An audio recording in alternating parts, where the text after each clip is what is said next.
Եվս մի երիտասարդական կենտրոն Տավուշի մարզում դռները բացեց Լոֆթ Նոյեմբերյանը, ընդարձակ, լուսավոր ու ջերմ գույներով հագեցած միջավայրն արդեն գրավել է համայնքի երիտասարդներին, որոնք շտապել են ժամ առաջ ծանոթանալ իրենց համար ստեղծված նոր հնարավորությունների հարթակին։ Լոֆթ երիտասարդական կենտրոնի բացումը մեր համայնքի համար իրականում շատ կարևոր է։ Յուրաքանչյուր հետաքրքրություն ունեցող երիտասարդ կարող է գալ, լավ ժամանակ անցկացնել։ Երիտասարդների կյանքը բնականաբար ավելի հետաքրքիր է դարձնում այս կենտրոնը։ Այսպիսի միջավայր Նոյեմբերյանում առաջին անգամ է, որ բացվում է։ Շատ մեծ սպասելիքներ ունենք։ Ծանոթանալով հիմնանորոգված ու կահավորված կենտրոնի պայմաններին, կրթության, գիտության, մշակույթի և սպորտի նախարարը նշեց, որ այն երիտասարդների ստեղծագործական եւ այլ կարողությունների զարգացման հրաշալի հարթակ է, հավելելով Նոյեմբերյանն ակտիվ համայնք է։ Երիտասարդական կենտրոնների ծրագրի հիմքում ընկած էր այն գաղափարը, որ մենք մեր բոլոր մարզերում եւ բոլոր համայնքներում պետք է ունենանք միջավայրեր, որտեղ մեր երիտասարդները կարող են ուղղակի լավ ժամանց անցկացնել եւ նաեւ այդ ժամանցը համադրել ոչ ֆորմալ կրթական միջավայրերով ու իրենց համար նոր գաղափարների հնարման հնարավորություններով։ Սա երիտասարդների մրցունակության բարձրացման,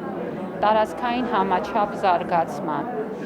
ոչ ֆորմալ կրթության միջավայրի խրախուսման, բազմաթիվ նպատակներ հետապնդող ծրագիր է։ Կրթության, գիտության, մշակույթի և սպորտի նախարարության, Լոֆթ հասարակական կազմակերպության և Նոյեմբերյանի համայնքապետարանի միջև ստորագրվեց եռակողմ հուշագիր։ Սա իսկապես շատ ոգեշնչող է Նոյեմբերյանի երիտասարդներին։ Այս երիտասարդական տանը սպասվելու են այնպիսի բազմաշերտ ծրագրեր, հմտությունների ձեռքբերում, նաև չաշխատող, չսովորող երիտասարդների հետ ենք աշխատելու եւ բազմաբովանդակ ծրագրեր ենք իրականացնելու։ Քանի որ կա Մեղրիի, Իջևանի, Վանաձորի հաջողված փորձը եւ ես վստահ եմ, որ նամանավանդ Նոյեմբերյանում մենք ստանալու ենք լավագույն